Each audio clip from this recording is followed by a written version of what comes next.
Rice मिलों की तो चांदी ही चांदी है। वो एक तरफ से नहीं बल्कि चारों ओर से लूट मचाई हुई है। चाहे जीएसटी को ले लीजिए या फिर आप इनकम टैक्स की तरफ देख लीजिए या फिर आप मार्केट कमेटी की फीस को लेकर के देख लीजिए। चारों ओर से जो राइस मिल मालिक है लगे हुए हैं।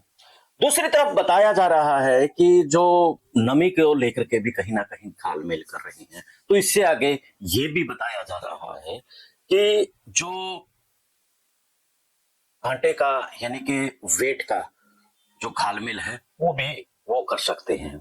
हालांकि इस बात की हमारे पास फिलहाल कोई पुष्टि नहीं है कि जो वेट को लेकर के घालमेल है वो करते नहीं हैं। लेकिन कुछ किसानों ने जब किसानों के बीच में गए, मंडी में गए, तब उन्होंने बताया कि अब की बार असल में तो हर बार जो राइस मिल मालिक हैं उनकी बड़ी चांदी हो रही है। चारों तरफ से वो पैसा कमा रहे हैं, वो सरकार को चूना लगा रहे हैं और ये सब शासन और प्रशासन की मिली भगत से हो रहा है। लाखों नहीं बल्कि करोड़ों रुपए का हर दिन सरकार को चूना लगाया जा रहा है। तो सरकार को चूना लगाया जा रहा है और सरकार ही इस मामले में खामोश है। तो सीधा सा मतलब है कि उनको भी कहीं ना कहीं नजराना भेजा जा रहा है। तो सिलसिलेवार हम इस बात को लेकर के विश्लेषण करेंगे। उससे पहले आप भी कमेंट करके जरूर बताना कि आपके शहर में जो धान है वो क्या रेट आप बेच करके आए हैं और क्या कुछ मुसीबतें आपको झेलनी पड़ी है।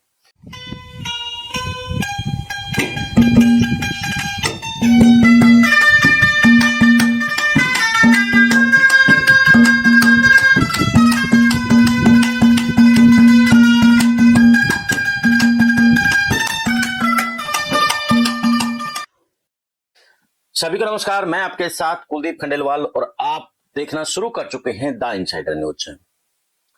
यानी कि जब किसान की जो मुसीबतें हैं वो शुरू तभी हो जाती हैं जब वो बीज बोना शुरू करता है। बीज बोने के बाद कहीं बारिश ना हो जाए, कहीं सूखा ना पड़ जाए, तो इस तरह से मुसीबतों का सामना करते हुए फिर उसकी जब फसल तैयार होती है। और अब की साल तो बड़ी दिक्कतें आई हैं।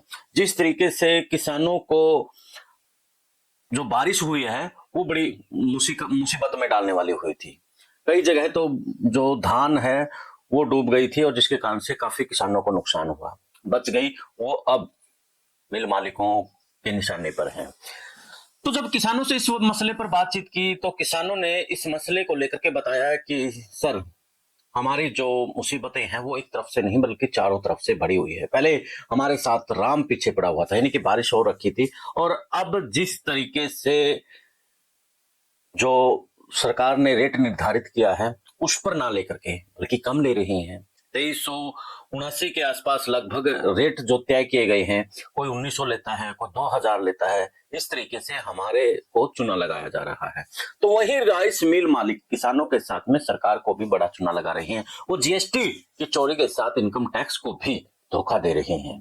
तो ऐसे में सरकार उन लोगों के कार्रवाई करने के बजाय उनके साथ क्यों खड़ी नजर आती है? क्यों एक बार नोटिस देने के बावजूद भी जो राइस मिल मालिक हैं फिर से वो एक्टिव हो जाते हैं और उनको किसी का डर नहीं होता? हालांकि डर सबको होता है, डर सबको लगता है, लेकिन किसी न किसी एक बड़ी पावर का सिर पर हाथ होने के कारण से वो फिर से वो लग जाते हैं और प्रशासन भी कहीं ना कहीं बेबस होता नजर आता है। कई बार प्रशासन मिला होता है, लेकिन कई बार प्रशासन चाहता है कि हम निष्पक्षता से, ईमानदारी से काम करें, लेकिन उनकी ईमानदारी ऊपर का सिस्टम चलने नहीं देता है। तो ऐसे में आप भी क्या कहेंगे इस वीडियो के ऊपर कमेंट करके जरूर बताना। और पूरे आंकड़ों के साथ हम जल्द ही आपको बताएंगे कि कितना एक, यानी कि हम पूरे आंकड़े इस वक्त इकट्ठा कर रहे हैं। अगर हम उनको लेकर के बस वैसे ही सूत्रों के हवाले से उसमें थोड़ा मजा नहीं आएगा। पूरे आंकड़ों के साथ हम बताएंगे कि एक राइस मिल मालिक कितना लूट मचाता है, कितनी जीएसटी, कितनी इनकम टैक्स को धोखा देता है। जो जीएसटी इनकम टैक्स एक रेहड़ी वालों को नोटिस दे देता है वो यहाँ पर खामोश कैसे हो जाता है। जो इनकम टैक्स की निगाहें बड़ी तेज होती हैं वो राइस मिल मालिकों की तरफ क्यों टेढ़े नजर नहीं कर पाता है? तमाम सवालों के जवाब हम भी ढूंढ रहे हैं और आप भी ढूंढिए। मिलते हैं फिर एक नए मुद्दे के नए विश्लेषण के साथ। जय हिंद, जय भारत, जय हरियाणा।